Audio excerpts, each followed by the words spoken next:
Animator goes home 30 minutes a week and other disturbing trends in anime health report. A recent anime industry survey finds that a troubling proportion of employees have developed mental health illnesses such as depression. This is December 25th, 2023. December 5th, 2023. By Chike. I can't say last name. I'm not even going to try. NHK reported on a survey by Japan Animator that Director Association, which found that 70% of the involved in anime production currently suffer or have suffered from mental illnesses such as depression. 429 people were consulted, with 73 admitting mental struggles. Additionally, 291 people, 60%, said they felt mentally fatigued, and 285 or 66% felt physically fatigued. An anecdote from the report revealed that a female animator from Tokyo would only go home about 30 minutes a week, bringing shampoo and towels so she could sleep in her studio. I continue to work as an animator because I find it rewarding, she added. But I have seen many people suffering from mental illnesses up close. I want people to think about how anime producers are treated. But you find it rewarding.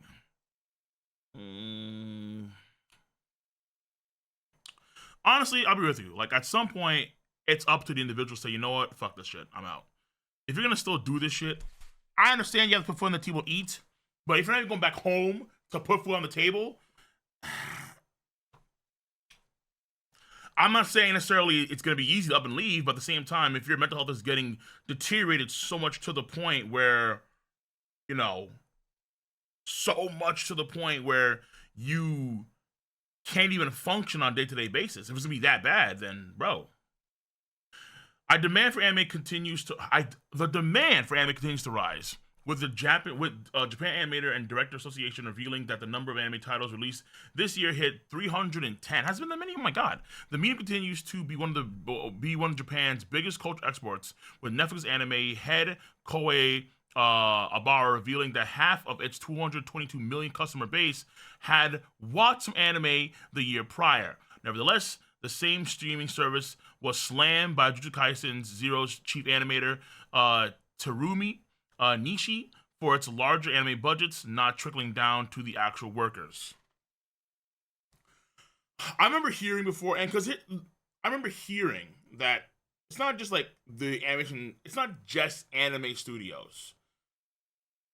I know that this is a thing that applies for a lot of different aspects of Japanese life, where as far as I understand, things are relatively cheap in Japan, but if you work in Japan, you don't get paid as much money relative to that same position in another country.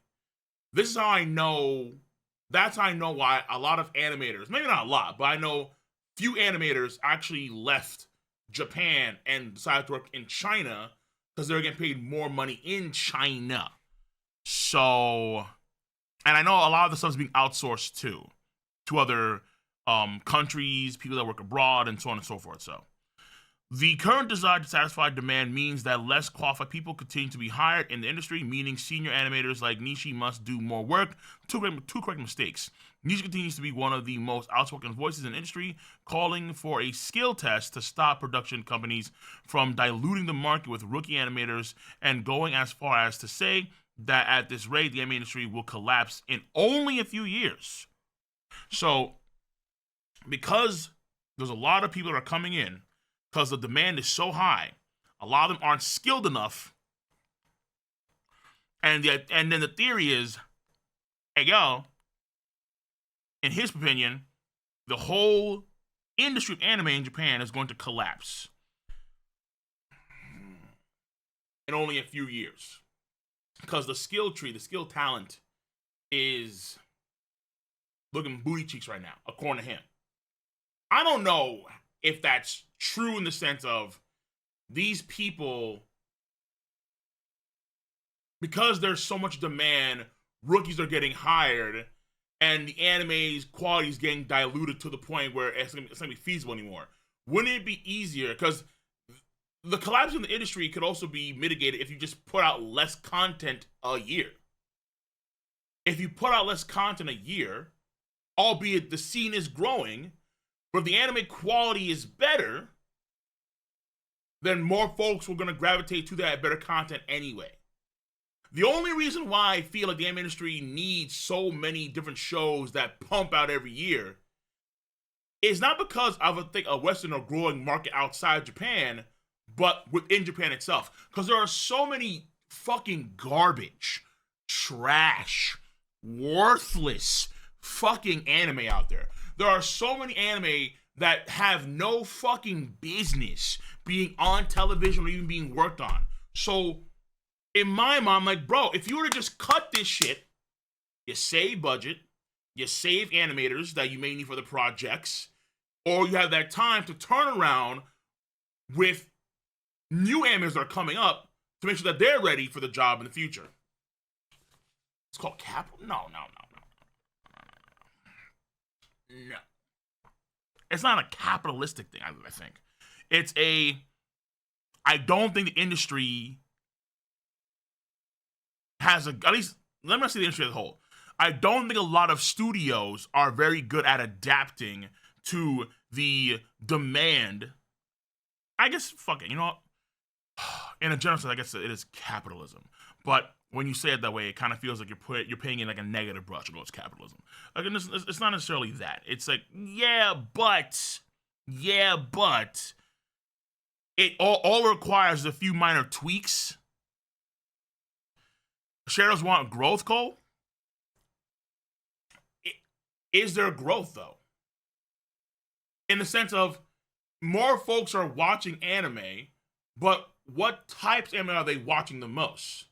Are they watching anime at large the most, or are they watching a few particular shows at most? Like, people that are getting into anime could be watching specific shows like JJK, like One Piece, Demon Slayer, Bleach, high priority shows, compared to the bottom of the barrel shit, where nobody's watching that, compared to the higher tier shows. So it could be the case here where the industry is top heavy. If the industry is top heavy, very top heavy, where the vast majority of fans are watching the most popular products on the market, but you're still allocating the same amount of resources or similar resources to make those shows compared to the dog shit shows, cut those resources. There have been a few more notable instances of the anime industry's poor working conditions than Fall 2023 Jujutsu Kaisen Season 2, animated by Studio Mappa. It has become nearly a weekly affair for new allegations to surface, with each more staggering than the last. While the problem may get glossed over with funny anime scenes of animators destroying their workplaces, alarm bells were raised last month over 2 posts from different Mappa freelancers, with the second one depicting a graphic image highlighting their mental health. Yeah, I remember that scene. I remember we talked about it before too, with the one animator that I think took a page from a manga panel or a coloring of a female animator that was going to terminate herself. So I remember that scene. But yeah, save your energy for talking about Tokyo Revengers. So let's. Okay, we're done with that news. All right, I'm pretty sure we are. We're not done. The industry doesn't. Yeah, more reading. Yeah. The industry doesn't need to be this harsh for workers. If you have a high demand and your studio is not able to actually comprehend, Kyoto Animation, KyoAni, is hailed as an industry leader for its better production schedules, with this reflected in some of the highest quality anime adaptations to date. However, only last month, Mappa CEO Manabu Otsuka outlined his plan to catch up with the likes of Toei Anime and Ufotable by producing more anime quickly, promoting widespread condemnation across the industry.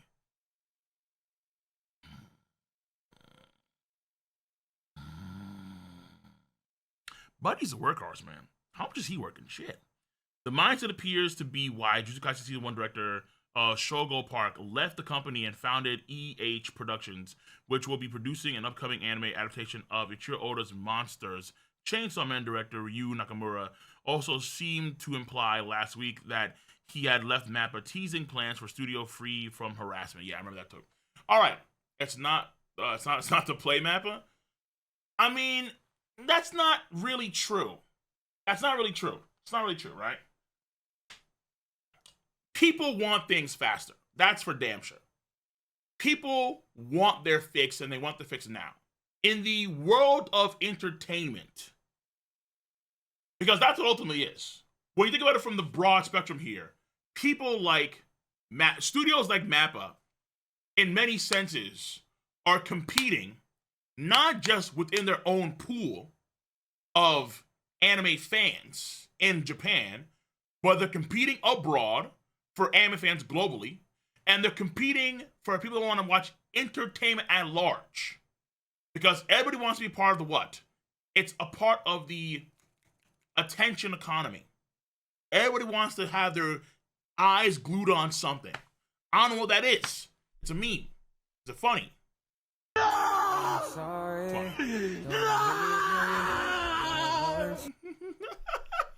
Why? What happened? Did you cut down the wrong fucking tree? And now you owe, like, the landlord $25,000? What's going on here, my guy? I'm sorry. Yo, this guy should be in a role. He should be acting. He should absolutely be, like, acting a role somewhere as a major character. Not a minor one, a major one. And even if he sucks at most of the scenes, just give him a moment where he has to scream helplessly in terror. Yeah, he's going to sell. He's going to sell. Put him in a horror movie. Fuck it. Yeah. Make him a rando in a horror movie. It'd be great. Now, where was I? My thoughts. I'm not too sure if Mappa's mode of thought here is poor. Maybe because if Mappa had more people working for them on a regular basis, maybe they could actually afford to do higher quality shows at a faster rate. Actually, they probably would. If they had a bigger studio, they actually had better pay, you had more plugs working for you, yeah, you probably could. But given their size right now, they seem that's like it's not really possible. But they get it done anyway, but at the cost of, you know, people are working half to death. But let's keep it a stack here. Being faster is fucking better. People a lot of times don't have the mental capacity, the fucking fortitude to just wait for a better product unless they need to. If you have no choice but to wait for a better product, fine, you'll wait. But if you have the option of getting your fix now with a less quality product or waiting 2 years or 3 years later for a better quality product, no.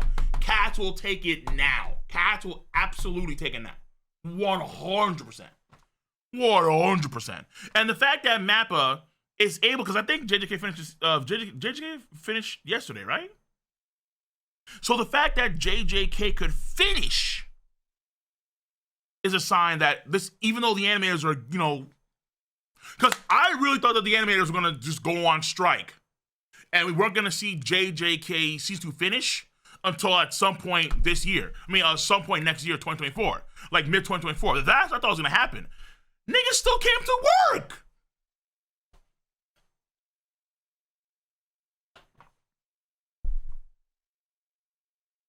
Y'all still pulled up?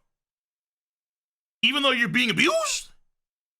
Even though you have Mappa CEO Otsuka going, yeah, what's your name?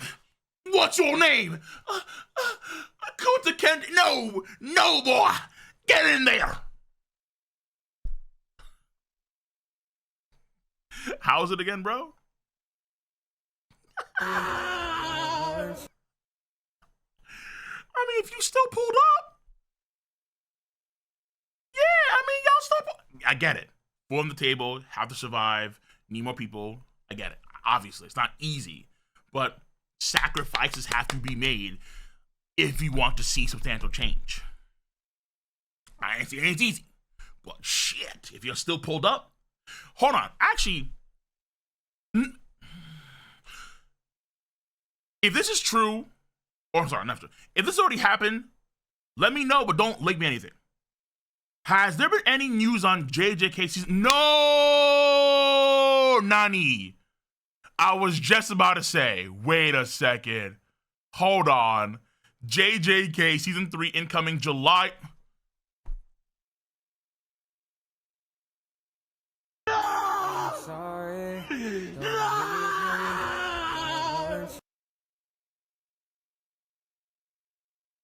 Yo, this meme is goated. Now it's goated. Now it's goated. Now it's goated. Now it's goated. Yeah, no, listen, man.